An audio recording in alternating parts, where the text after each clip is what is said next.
नमस्कार दोस्तों, स्वागत करता हूँ आप सभी का हमारे चैनल में। दोस्तों, आज मैं आपके लिए प्रश्न लेके आया हूँ। उस प्रश्न का नाम है, विश्व में समकालीन राजनीति को समझने के लिए मार्क्सवादी सिद्धांत की प्रासंगिकता का आलोचनात्मक परीक्षण करें। Critically examine the relevance of Marxist theory to understand contemporary politics in the world. तो दोस्तों, शुरू करते हैं आज की वीडियो।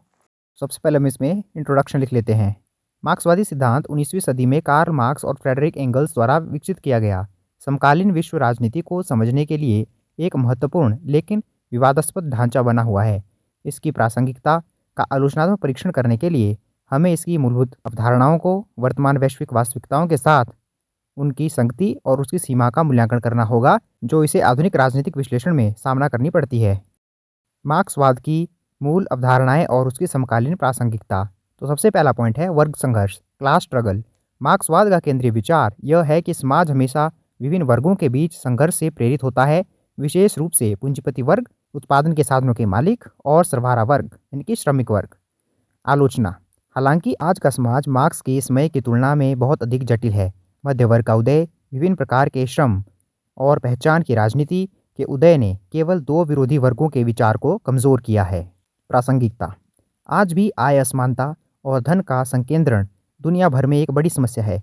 मार्क्सवादी लेंस हमें यह समझने में मदद करता है कि कैसे आर्थिक अभिजात वर्ग राजनीतिक प्रक्रियाओं को प्रभावित करते हैं और नीतियों को अपने पक्ष में मोड़ते हैं, जिससे श्रमिकों के अधिकार, न्यूनतम मजदूरी और सामाजिक सुरक्षा जैसे मुद्दों पर बहस जारी रहती है। अगला पॉइंट है पूंजीवाद की आलोचना। मार्क्स ने पूंजीवाद को शोषणकारी व्यवस्था के रूप में देखा, जो मुनाफा कमाने के लिए श्रमिकों के अधिशेष मूल्य का शोषण करता है। आलोचना। पूंजीवाद ने खुद को अनुकूलित किया है, सामाजिक कल्याण कार्यक्रमों, श्रम कानूनों और नियामक कानूनों को शामिल किया है, जो मार्क्स द्वारा भविष्यवाणी की गई पूर्ण पतन को रोकते हैं। मिश्रित अर्थव्यवस्थाएं, जहां राज्य और बाजार दोनों की भूमिका होती है, आम हो गई है। प्रासंगिकता। वैश्वीकरण के इस युग में बहुराष्ट्रीय निगमों का बढ़ता प्रभाव, ऑफशोरिंग और श्रम का सस्ता होना तथा विकासशील देशों में श्रमिकों का शोषण मार्क्सवादी विश्लेषण को प्रासंगिक बनाता है। जलवायु परिवर्तन और पर्यावरणीय गिरावट जैसे मुद्दे भी पूंजीवाद के अंतर्निहित विकासवादी ड्राइव और प्राकृतिक संसाधनों के शोषण से जुड़े हुए हैं, जिसकी मार्क्सवाद में गहरी आलोचना है। अगला पॉइंट है राज्य का साधनवादी दृष्टिकोण। मार्क्सवादियों का मानना है कि राज्य केवल शासक पूंजीपति वर्ग के हितों की रक्षा करने के लिए एक उपकरण है। आलोचना। यह दृष्टिकोण राज्य की स्वायत्तता को कम कर देता है। लोकतांत्रिक समाजों में नागरिक समाज, संगठन, मीडिया और जन आंदोलन भी नीति निर्माण को प्रभावित कर सकते हैं। राज्य केवल पूंजीपति वर्ग का एक उपकरण नहीं है, बल्कि विभिन्न प्रतिस्पर्धी हितों के बीच एक मध्यस्थ भी हो सकता है। प्रासंगिकता। कई देशों में कॉर्पोरेट लॉबिंग, चुनावी अभियानों में बढ़े पैसों का प्रभाव और आर्थिक संकटों के दौरान वित्तीय संस्थाओं को सरकारी बेलआउट यह सुझाव देते हैं कि राज्य की नीतियां अक्सर शक्तिशाली आर्थिक हितों से प्रभावित होती है। अगला पॉइंट है साम्राज्यवाद और भूमंडलीकरण। मार्क्सवादी लेनिनवादी परंपरा ने साम्राज्यवाद को पूंजीवाद के उच्चतम चरण के रूप में देखा, जहां पूंजीपति वर्ग नए बाजारों और संसाधनों के लिए अंतर्राष्ट्रीय स्तर पर विस्तार करते हैं। आलोचना। अंतर्राष्ट्रीय संबंधों की जटिलता को केवल आर्थिक साम्राज्यवाद तक सीमित रखना अपर्याप्त है। सुरक्षा चिंताएं, राष्ट्रीय हित, सांस्कृतिक संबंध और गैर राज्य अभिनेताओं की भूमिका को पूरी तरह से समझने के लिए यह दृष्टिकोण सीमित हो सकता है। प्रासंगिकता। आज भी नवोपनिवेशवाद और वैश्विक शक्ति असंतुलन, जहां विकसित देश विकासशील देशों के संसाधनों और श्रम का शोषण करते हैं, मार्क्सवादी विश्लेषण के दायरे में आते हैं। चीन का अफ्रीका में निवेश या पश्चिमी देशों का विकासशील देशों में श्रम गहन उद्योगों का स्थानांतरण इसकी के उदाहरण हैं। अंतर्राष्ट्रीय वित्तीय संस्थाओं जैसे IMF, वर्ल्ड बैंक की भूमिका को भी मार्क्सवादी दृष्टिकोण से आलोचनात्मक रूप से देखा जा सकता है। अगला पॉइंट है ऐतिहासिक भौतिकवाद। यह सिद्धांत मानता है कि इतिहास का विकास उत्पादन की शक्तियों और उत्पादन संबंधों में परिवर्तनों से होता है, जो अंततः समाज की संरचना और राजनीति को निर्धारित करते हैं। आलोचना।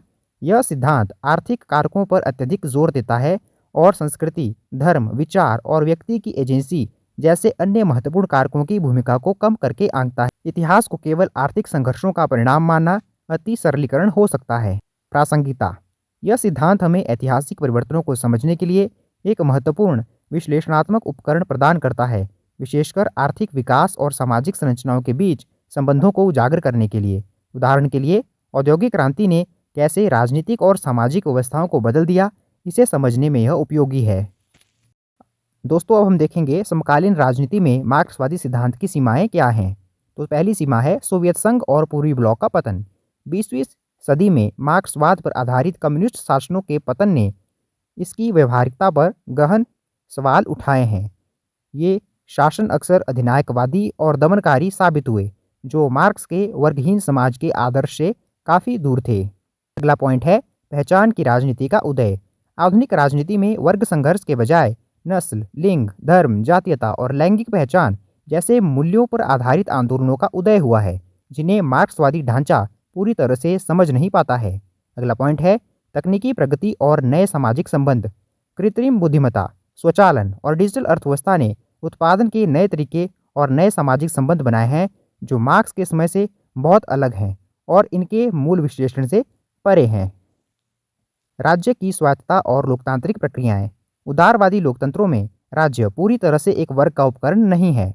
चुनाव, नागरिक स्वतंत्रताएं और एक स्वतंत्र न्यायपालिका जैसी संस्थाएं राज्य की नीतियों को प्रभावित करने में महत्वपूर्ण भूमिका निभाती हैं। तो दोस्तों इन सभी पॉइंट्स के आधार पर मार्क्सवादी सिद्धांत की आलोचना की जाती है और दिखाया जाता है कि मार्क्सवादी सिद्धांत कैसे समकालीन राजनीति में प्रासंगिक नहीं है। अब हम निष्कर्ष लिख लेते हैं। मार्क्सवादी सिद्धांत समकालीन विश्व राजनीति को समझने के लिए एक शक्तिशाली और उत्तेजक ढांचा प्रदान करता है। यह हमें आर्थिक असमानता, पूंजीवाद के अंतर्निहित विरोधाभासों और शक्ति संरचनाओं में छिपे शोषणकारी संबंधों की गहरी समझ प्रदान करता है। विशेष रूप से यह वैश्वीकरण, नव उदारवादी नीतियों और अंतर्राष्ट्रीय वित्तीय प्रणाली की आलोचना करने के लिए उपयोगी है। हालांकि इसकी सीमाएं भी स्पष्ट हैं।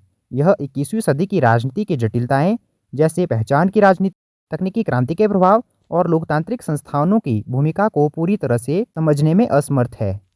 तो दोस्तों यह था हमारा आज का टॉपिक, विश्व में समकालीन राजनीति को समझने के लिए मार्क्सवादी सिद्धांत की प्रासंगिकता का आलोचनात्मक परीक्षण। दोस्तों उम्मीद करता हूं कि आपको आज का टॉपिक आसानी से समझ आ गया होगा और आपकी परीक्षा में जब आपको ये टॉपिक देखने को मिलेगा तो आप बड़ी ही आसानी से इसे वहां पे करके आएंगे। आपको हमारी वीडियो कैसी लगी या आप हमें कमेंट करके बता सकते हैं। वीडियो अच्छी लगी हो तो आप इसे लाइक कर सकते हैं, शेयर कर सकते हैं, चैनल को सब्सक्राइब कर सकते हैं। धन्यवाद दोस्तों।